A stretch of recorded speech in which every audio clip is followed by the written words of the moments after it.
I think the president did make a good assessment, a good call on the situation, and it was a very surgical strike on the assets that were in Syria that were involved with this chemical attack against Assad's population. And what did the administration officials have to say, or General Dunford, about any sort of larger plan, larger strategy, and any next steps?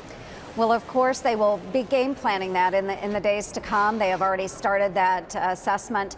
But this was, again, I just want to remind everyone that this was a one-time attack on the assets that were used in a chemical weapons attack against the people of Syria. So it was in response to a very specific attack. It is not an ongoing operation. Did General Dunford have anything to say about the possibility, and we're being told that the Pentagon's looking into the possibility, that Russian forces were actually involved in the chemical weapon attack against Syrian individuals earlier this week? That investigation will continue. However, at this time, they don't have any concrete evidence that shows that Russia was involved. They have been complacent, I think, in a number of operations that have gone on in Syria, but there is no evidence to say that they worked with Syria on this specific attack. President Trump said the other day that those images of beautiful little babies suffering after the chemical weapons attack changed his calculus on Syria and on Assad. Listen to what Hillary Clinton just said about that. We cannot in one breath speak of protecting Syrian babies and in the next close America's doors to them.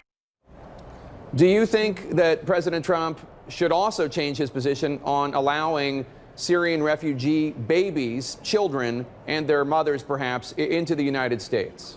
Well, that is up to President Trump. However, I would state that many of those families that are coming from those countries, especially Syria, they wish to stay in their homelands. And I have spoken with Syrian refugees. I've done that in the past. And all of those that I spoke with had emphasized to me that they would stay in their home country if they knew they were safe.